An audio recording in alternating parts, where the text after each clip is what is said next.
Functions.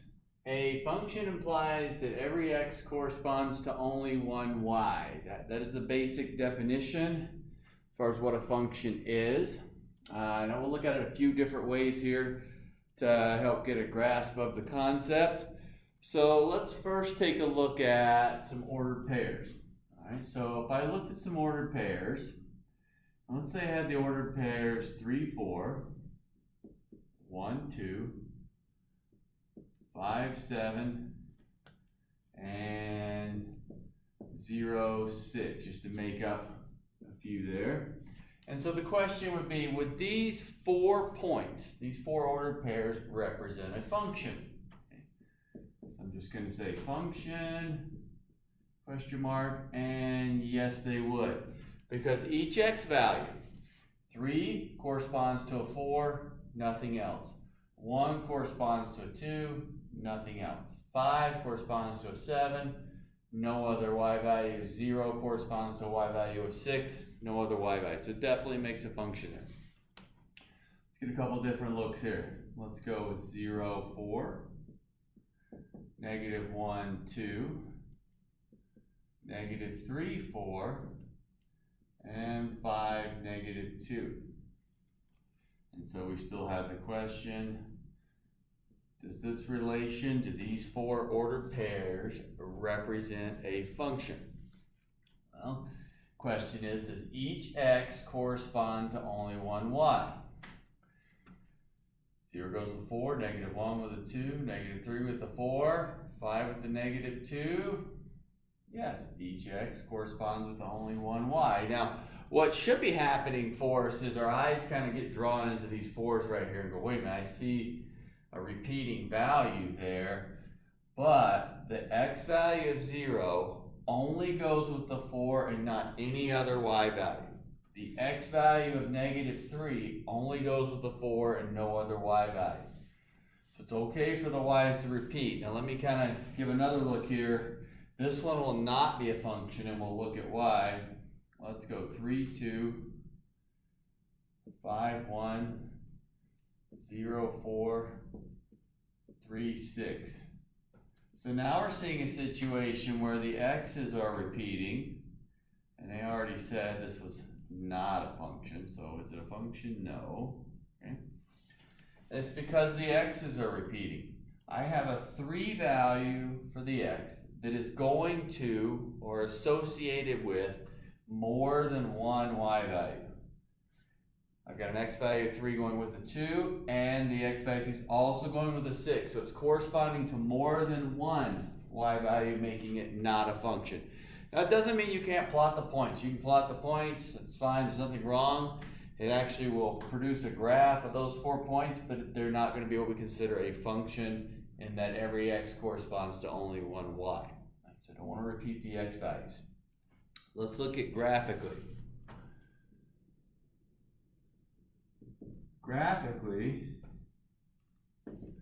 we use what we call the vertical line test. The vertical line test says, well, if I have a graph, some particular graph, just make something up here, and I can draw vertical lines through it anywhere. If that vertical line, any one that I draw, intersects the graph more than one time, then it's not a function. So we can see all of these vertical lines only intersect the graph in one point. Well, let me turn the graph this way, and now I can actually draw a vertical line that intersects the graph in more than one point, meaning this is not a function, this is a function. So let's get a few sketches up here. And we're just deciding a function or not. So I'm going to put a few up here, then we'll go back and talk about them.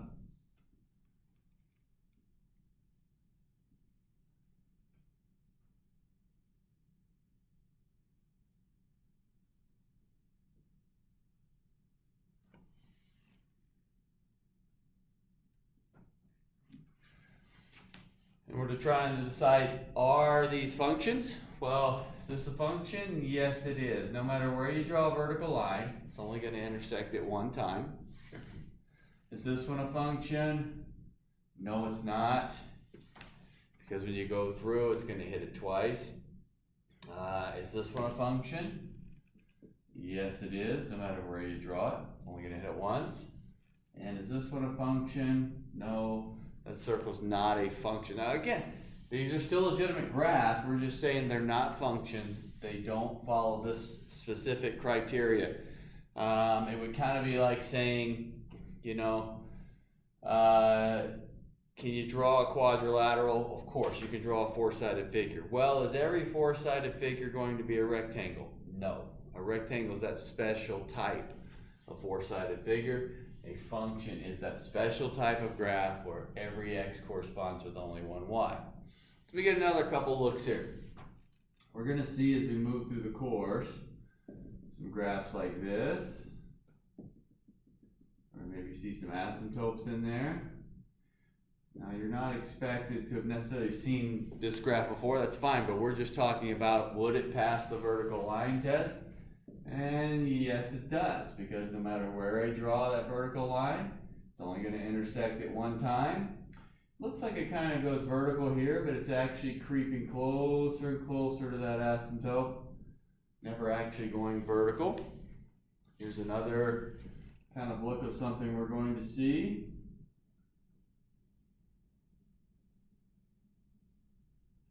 Just kind of make something up here. Would this be a function? Yes, it would.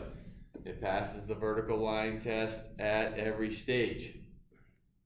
Now, this is an open circle versus a closed, which means the open circle's not there. So if you were to draw a vertical line through here, it's only going to intersect the closed one.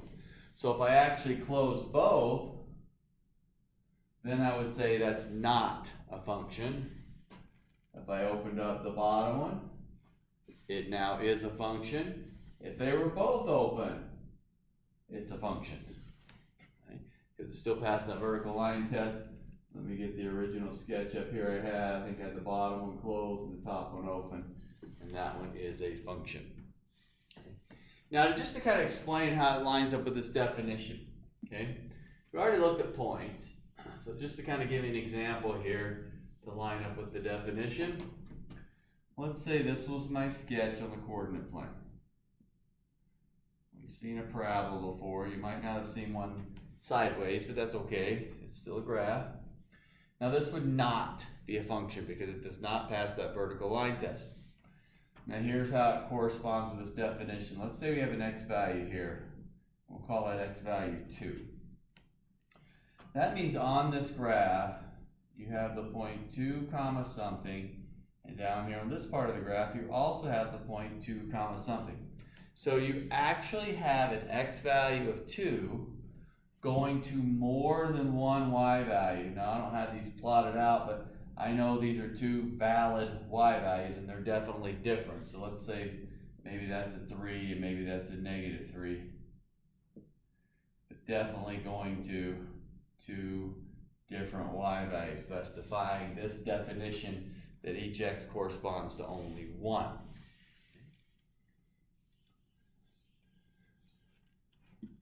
Now most of the times with functions, when it comes to x's and y's, we talk about y being a function of x. So we've seen some different things in the past like an f of x or g of x or something like that.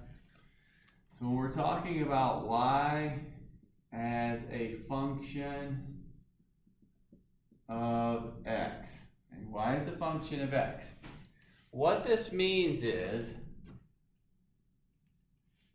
that no exponent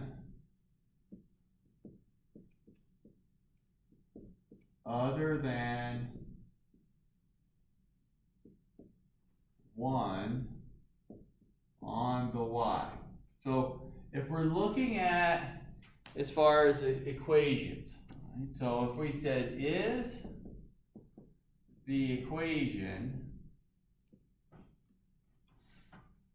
y as a function of x,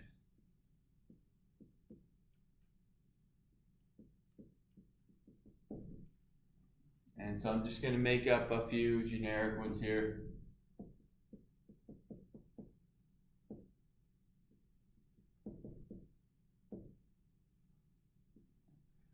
And when I look at this one, now we're not expected to know what this graph looks like or anything like that. We're not asking that. I'm just saying if I looked at this equation, does it express y as a function of x, or can you, I should say, can you express this as y as a function of x? And the answer is yes. All right, now the reason is, it's the exponents. Exponent on y is 1, exponent on y is 1, which means you'd have to do a little bit of work, but you could actually solve for y and get y equals something with all these x's in it.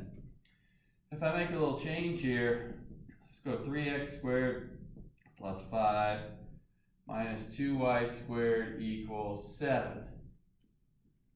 This one would be a no. And I know what we're thinking here, well, wait a minute, there's only one y value, so I could actually get y squared alone. I could move everything to the other side, divide by -2, and that would get y squared alone. That's true. But I still wouldn't say it's y as a function of x because of this power of 2. Because what this means is every x value that I substitute in, so let's say I wanted to put a 2 in for x. When I solve it out for y, I'm going to get 2 values for the y because of that square. So it's making it where there's more than one value of y for each x. That's why it's no. Exponent's 1? Yes. Exponent's not 1? No.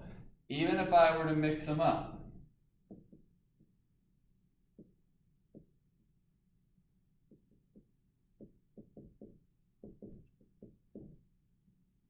This one would be a no. 3x squared y minus 5xy squared equals 3 minus 2x. I could not write this y as a function of x. It's because of this power right here. There's that 2. Right? In addition, I know I've got a power of 1 here, but there's no way I'm going to be able to get y alone and have just x's on that other side. I have 2 differing powers, and this one's causing the problem. So, make sure we understand this. If I take that 2 off, the answer is yes. 1, 1. If I put a 2 here, the answer is no. That's a 2. This one's okay, but I've got a problem here. That's going to create 2 values of y. 3. Answer is no. 2 values of y. Let's create 3 values of y. Make this back to a 1. Still a no, because I'm going to get 3 values of y for every x. And then, of course, we'll go back to our original problem there. Still a no. So y as a function of x means that I can go through and the power on y is 1, meaning I can get y alone. Now the purpose of getting y alone, just to kind of relate back to what you've seen before, we always have y equals something with just x's in it, right? Some equation over there. And what happened to you was you slowly changed y to f of x, or g of x, or whatever variable of x. So we usually used f first, f for function, but it really doesn't matter what variable we use. It's still referring to a function of x. And what this means is, over here on this side, there's just x's. So I can rewrite it in that format.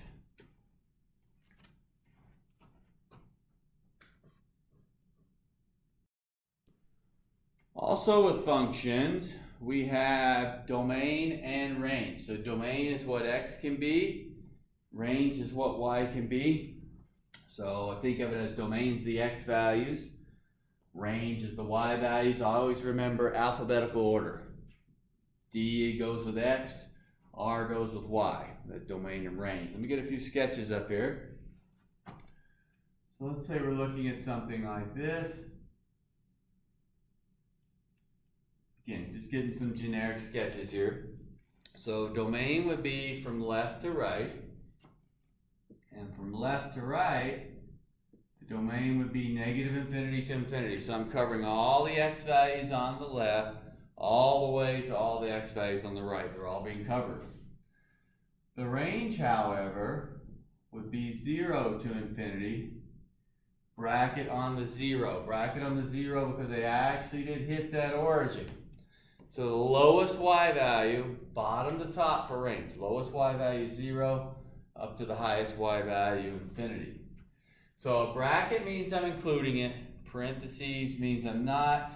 We have parentheses on the infinity because we don't actually reach infinity. Let's kind of get some ordered pairs in here and work with that bracket and parentheses. Let's say we had something like this. Just give you a little line segment there. And we'll say this point is 3, 4.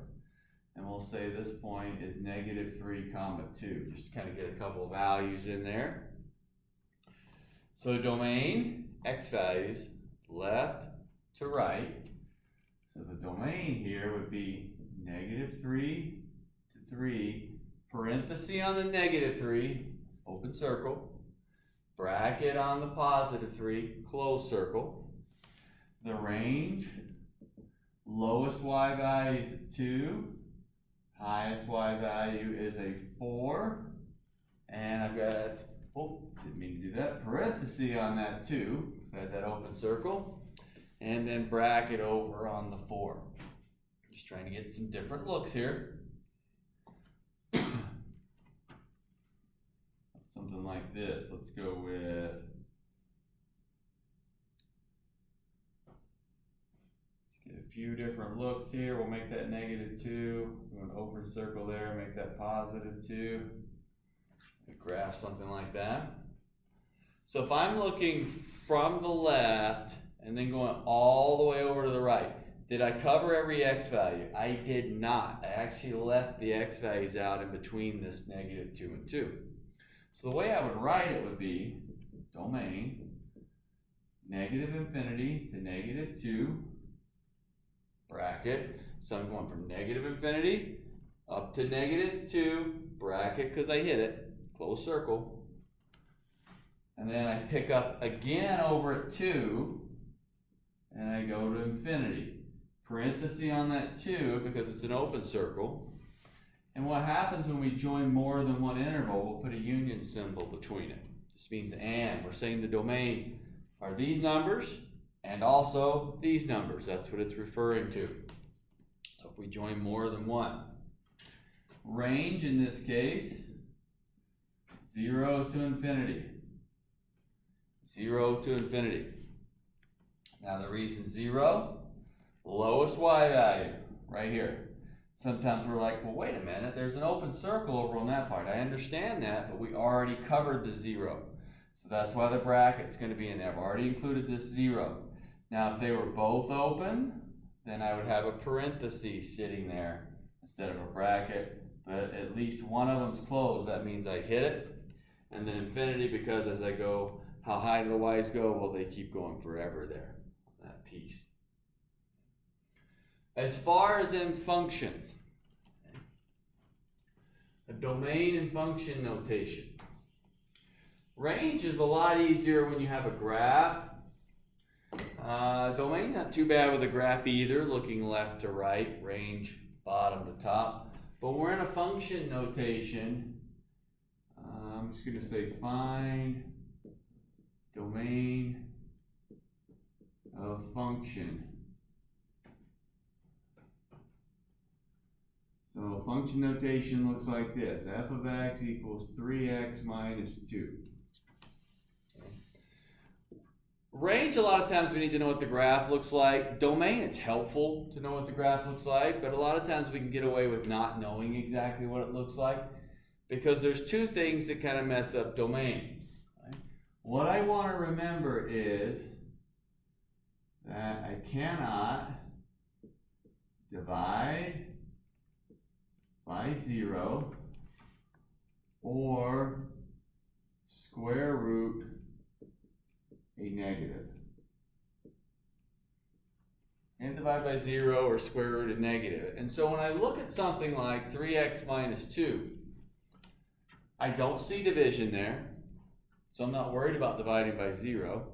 I also do not see a square root, so I'm not worried about having a negative in there. So my domain would be -infinity to infinity. Now I'm going to give some different looks up here of some equations. I'm going to say g of x, x squared minus 7x, p of x, 3x to the fourth minus 7x cubed plus 2. And we'll go y equals x to the fifth minus 2x plus 1. Just some generic equations. Don't look too much into why I put different ones. I did switch it up and go f of x, g of x, p of x, just a y, just to kind of get us used to different notations. But in every one of these, the domain is negative infinity to infinity. Even though I may not specifically know exactly what that graph looks like, I do know this much. I don't see any division. I don't see any radicals. I don't see a square root sitting in there, which means there's not going to be a domain restriction in these polynomials. There's nothing wrong with it. Domain will be all real numbers. That means that I can substitute any value in for x that I want. Let's look at a few with some restrictions here. Let's go y equals 3x over x minus 5. Right now I've got division. And the question comes in, well, all right, can x be anything? Well, in this case, x cannot be anything. There's one value I cannot substitute in there. I cannot substitute a 5, so I'll simply say domain x cannot equal 5. Because if I substitute a 5 in, I get an undefined amount in that denominator. So that 3x over 0. That's not going to give me a value for y. So I'm looking at that division piece. No division. Division. Let's go f of x is 2x minus 1 over x plus 8. Again, I'm not worried about the 2x plus, 2x minus 1 up top. That's not my problem. My problem's sitting in that denominator. And the denominator, x cannot equal negative 8. That's going to pose a problem sitting in that denominator because it's going to produce a 0. One of the things we kind of need to be careful of, get something here, let's go x plus 7 over x squared minus x minus 6. Now, when we look at something like this, if there is a problem, that problem's in the denominator. So in other words, I can substitute any value for x that I want to in the numerator. The question is there an issue in the denominator that would produce a 0? Well, up here, hey, it can't be a 5, that's going to produce a 0. Can't be a negative 8, that's going to produce a 0. Not real sure here. One of the things that you want to always make sure of, if something is factorable, factor it, because you need to see what it's made of. So in this case, once I factor that bottom down, that denominator down to x minus 3 and x plus 2, what I know is the domain is x cannot equal 3 or negative 2. And it doesn't matter what order you write it in, but there's two values there that would produce a 0 in that denominator, thus causing a problem. And so that would be my domain restrictions. Sometimes we also will see ones with a fraction. Let's go 3x plus 2 over 2x minus 5. Now, sometimes fractions are a little bit of a pain for us. This domain restriction is going to be a fractional piece. X cannot equal 5 halves.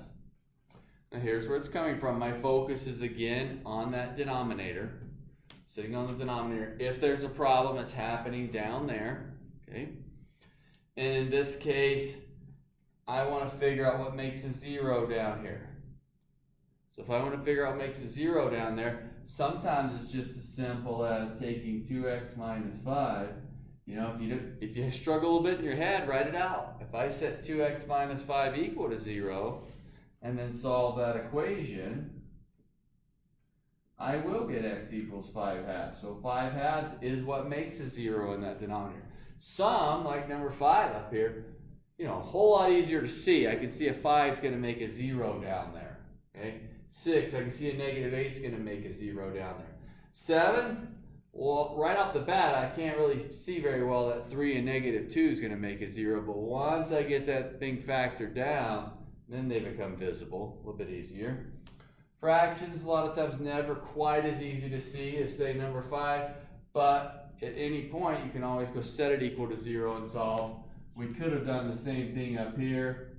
X minus 5 equals 0, so x equals 5. That's just a little bit easier to do in our heads. The square root. So square root causes a problem with domain. Let's go with something like this. Let's say f of x equals the square root x minus 5. I can square root a positive. I can square root 0. No problem there.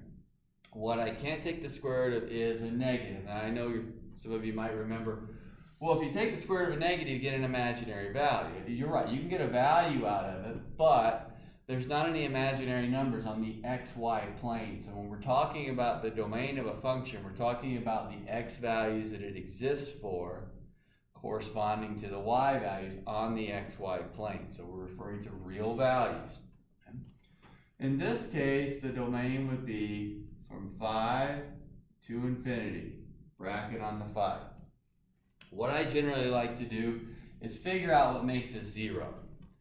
So 5 makes a 0. 5 minus 5 is 0. I can square root 0. So 5's good. That part I know.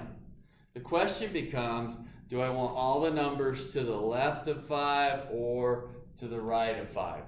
And a lot of times if it's tough to kind of visualize, I select a number. Let's go to the right of 5, 6. Can a 6 go in there and work? Well, yeah, 6 minus 5 is 1. That works just fine. So I want the numbers bigger than 5. Well, let's try the other way. 5 I know work. Let's go left. 4. Will 4 work? No, because 4 minus 5 would be a negative 1. Can't take the square root of a negative. Get a couple more of these. Let's go f of x square root x plus 7. Domain. All right, negative 7 is going to work because negative 7 makes that 0 in there. So then the question is that I want the numbers to the right of negative 7. Think of a number line. I said, hey, here's negative 7. Do I want negative 6 to the right of it or negative 8 to the left of it? I want the numbers in this case to the right of it because negative 6 is still going to leave me a positive in there. So my answer would be negative 7 to infinity. I want those all those values going to the right. Let's say f of x equals 3 minus x square root of 3 minus x. So in this case, the 3 is good. 3 is going to make a 0 in there. Let's kind of write it out. If you have a tough time visualizing it, 3 is okay. Do I want the numbers to the left of 3 or the numbers to the right of 3? Let's try a number. 4. 3 minus 4 is negative 1. Oh, I don't want the 4. 2. 3 minus... Alright, 2 is good. So I want the numbers back to the left. So if I go back to the left, domain would be negative infinity to 3, and including that 3. So the idea of domain when we're in that function notation is if there is no division, no square root, then there's no problem. That domain would be negative infinity to infinity. If there is division, I cannot divide by 0. If there's a square root, I cannot have a negative inside that radical. The last part of function basics here involved finding function values. So I just put a couple of different functions up here. F of x and g of x. F of x is 3x minus 1. And g of x, x squared plus 2.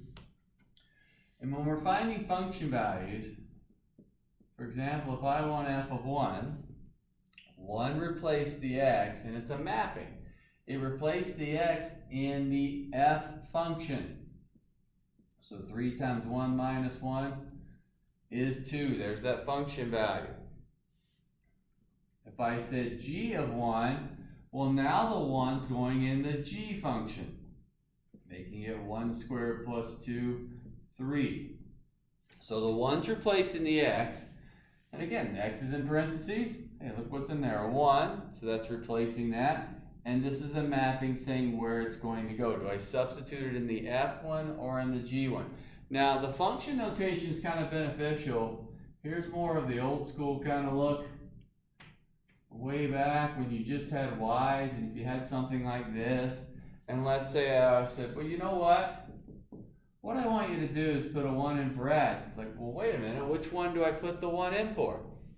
You would either have to put it into both, or basically you really need to be told or instructed on which one to substitute it in for, because you're not given that information. In a function notation format, it gives you that information directly. It's telling you, hey, we're going to go into f. Hey, we're going to go into g. That's what we're working with.